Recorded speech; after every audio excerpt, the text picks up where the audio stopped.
जय श्री राम।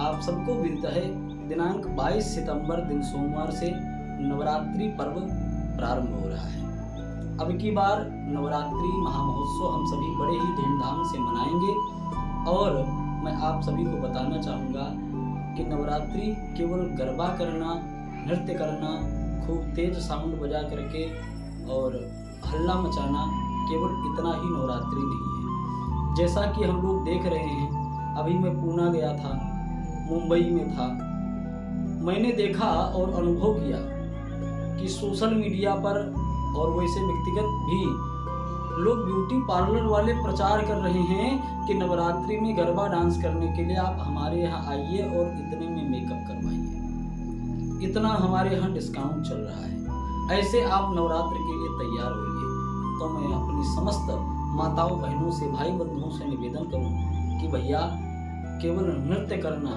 सजना संवरना इतना ही नवरात्रि नहीं है। नवरात्रि हमारे जीवन में साधना के लिए आती है। यदि हम कोई सिद्धि प्राप्त करना चाहते हैं तो नवरात्रि के दिनों में प्राप्त कर सकते हैं, क्योंकि नवरात्रि के 9 दिन माता भगवती अपनी कृपा की बरसात करने हमारे जीवन में आती है। साधारण पर्व नहीं है। और इस बार हम लोग एक बड़ा ही सुंदर आयोजन कर रहे हैं श्री धाम अयोध्या में। आप सब भी जुड़ सकते हैं, ऑनलाइन के माध्यम से भी, ऑफलाइन के माध्यम से भी।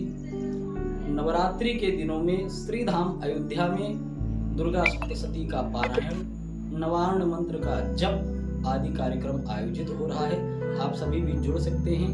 मैं आप सभी से पुनः निवेदन करूं कि नवरात्रि के विषय में संपूर्ण जानकारी हमें प्राप्त करना चाहिए कि नवरात्रि क्या है, नवरात्रि हमारे जीवन में क्यों आती है, नवरात्रि के दिनों में हमें क्या करना चाहिए, क्या नहीं करना चाहिए।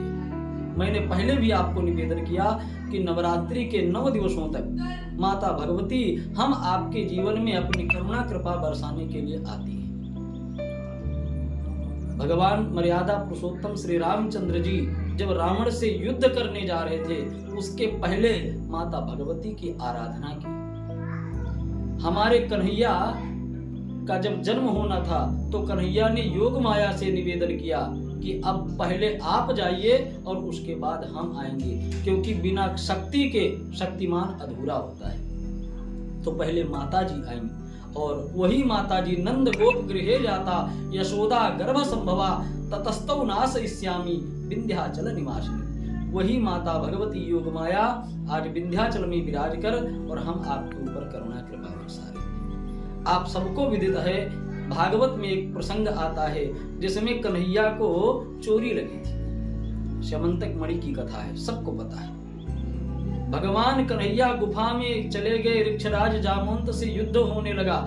कई दिन व्यतीत हो गया, जब वो लौट करके नहीं आए तो नंद बाबा और यशोदा जी ने माता भगवती की आराधना की थी और उन्हीं माता भगवती की कृपा से कन्हैया सकुशल गुफा से बाहर आए और अकेले नहीं, जाम्बवती जी को साथ लेकर के आए। तो माता जी के स्वरूप जो हैं, प्रथमम शैलपुत्री चा, द्वितीयम ब्रह्मचारिणी, तृतीयम चंद्रघंटेति, कूष्मांडेति चतुर्थकम, पंचमम स्कंदमातेति, षष्ठम कात्यायनीति चा, सप्तमम कालरात्रेति, महागौरीति चाष्टमम, नवमम सिद्धिदात्री चा। ये 9 दुर्गा के स्वरूप हैं। हम 9 दिन तक माता जी की आराधना करते हैं तो नवमम सिद्धिदात्री यानी हमारी सिद्धिदात्री माता आती हैं और हमारे मन की जो इच्छा होती है, जो हम पाना चाहते हैं, जो कामना रहती है हमारी, उसको पूर्ण करते हैं, सिद्धि प्रदान करती हैं। तो इसलिए मैं आप सभी से निवेदन करूं, एक बार पुनः आप सभी लोग जुड़ें और